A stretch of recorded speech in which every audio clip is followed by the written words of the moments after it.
Ito yung bagong bili namin ni Kenji na onesies. I mean, nung bago ako manganak. And, dapat onesies siya. Kaso nga lang, dahil mahaba ang kanyang legs, yes, long-legged siya kaya, or long-leg, kaya, bitin sa kanya tong onesies. So, imbis na onesies ang tawag, parang naging tokong sa kanya. By the way, shout out to, wait, saan yun? Ayun. I am Lori De Los Santos Vlogs and Jerine Salud. Hi! Tinanggal niya yung medyas niya. Ang cute ng paa niya. Ang haba ng ng mga daliri sa paa. Parang sa akin. Nakuha niya sa akin yung haba ng daliri sa paa at saka yung sa kamay. Mahaba kasi kuko niya kaya nilagyan muna namin ng meat or mitten.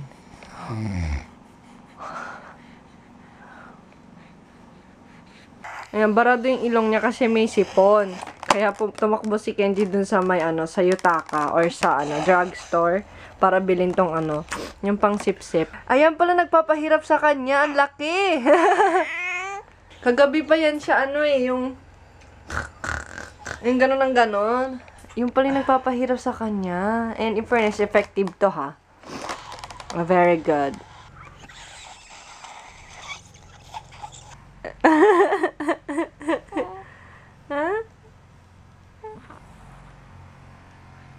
Convenience yan. Kasi nga, ulo. Hindi na-catching. Di ba dapat ang paa ko is manas or something or kahit saan parte ng katawan ko? Fortunately, I have no any manas. Kasi I think yung yung sa CT scan kasi na CT scan ako kaya I think parang niya nakatulong. Kasi nung hindi pa ako nag-undergo ng CT scan, naman magatuloy. Nagmamanas yung paa ko, yung bandang legs ko. Tapos nung after ng CT scan nawala yung manas. Promise. Yun nga lang ang pangit kasi nagkasugat-sugat yung kamay ko. Ewan ko siguro sa tapang ng medicine na nandun sa Kasi may medicine daw dun no sa CT scan ko kaya or nung habang na ako sa CT scan may medicine kasi yun kaya yun siguro naging effect sa akin. Ito yung mga gamot na iniinom ko. Ayan. Ayan, lahat yun kailangan ko inumin twice a day. Nakaubos na kami ng isang Pampers and yung laman yan yung mga ni baby. Yung Pampers na gamit na. And buti na lang may backup. Bumili agad si Kenji nung last week yata. And hindi naman siya madaling maubos kasi 90 pieces siya. Kaso nga lang, syempre, frequent siya or yung frequent siya not.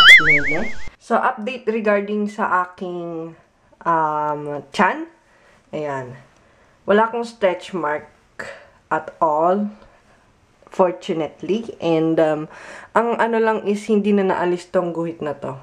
Ayan, yung itim na guhit na yan. And lumalim lalo yung, yung, what do you call this? Puson ba? Puson ba tawag dito sa Tagalog? Yan. Tapos, siya, syempre, lumitan siya na nababangasahan. Kaso, ang lambot. Ang lambot niya. Ayan, hanggang dito yung guhit na, yung brown. Yun lang. And sabi nila, di ba, pag hindi raw nagkaroon ng stretch mark during pregnancy, baka sa post-pregnancy or after manganak, pero yun, wala naman akong any stretch mark.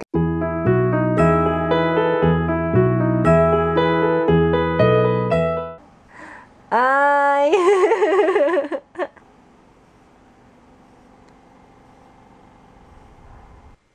Tapos na maligo si Yuichi! Bagong ligo na.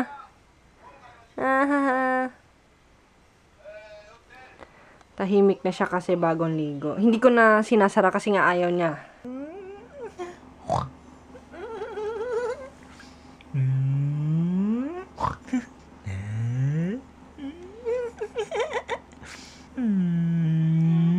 Huh?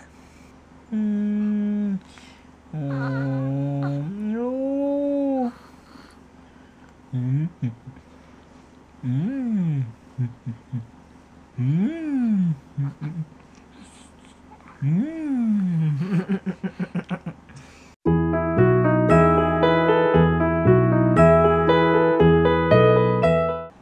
happy first month, baby! First month na ni Yuichi, which is 27. Kaya, mamaya na lang namin i-celebrate kasi kakauwi pa lang ni Kenji from work dahil panggabi nga siya. And, bless you!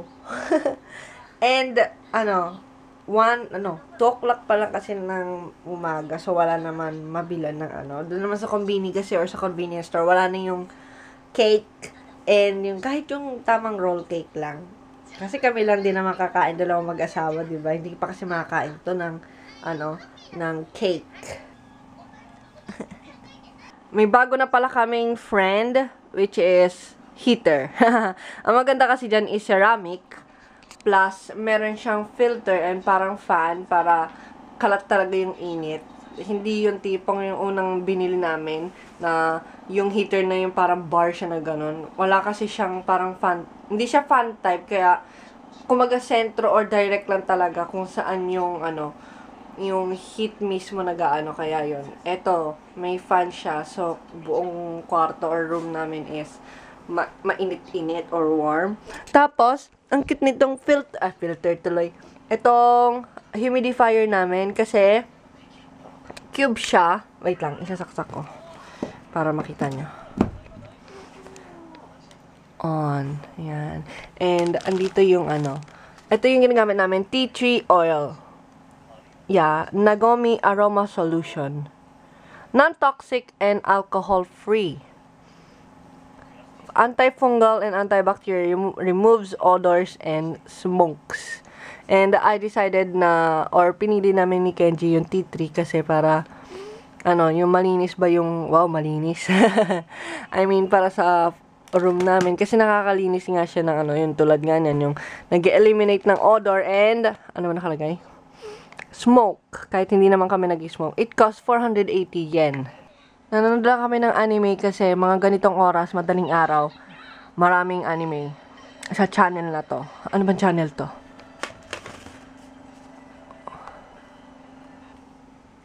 Channel 2. Yeah, channel 2. Akala ko makakaligo na ako. Uminom na pala ako ng gamot kasi kailangan nga. Kasi nga, di ba, para sa dugo ko and yung sa sakit. Kasi nakakaramdam pa rin ako ng sakit sa tahi. Kasi wala pong epidural yung akin. No epidural. Kaya yun. Anyway, akala ko makakaligo na ako kaso umiiyak ang aming little one. Gusto niya dito sa higaan namin. Ayaw niya humiga dito sa higaan niya. Ito yung unang formula ni Yuichi. Kaya nag-formula siya for 2 days. Because, nag-undergo ako ng CT scan and may gamot yung CT scan. Tapos, habang hindi pa ako nagbe-breastfeed, ang ginagawa ko, nag-hand teka, may libag. Ano ba yun? Naligo na ako, may libag pa rin. Ay, nag-hand express yung ganun. Tapos, ang ginagawa ko, tinatapon ko lang yung gatas. Kasi nga, may halong gamot yon.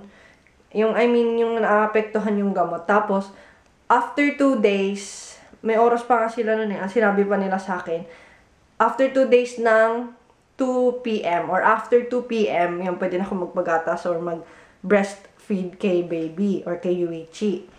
So, yun. Kaya nag-formula siya muna for 2 days. Naubos na rin pala namin tong yung Hotel Okura na na chocolate. Chocolate? Chocolate.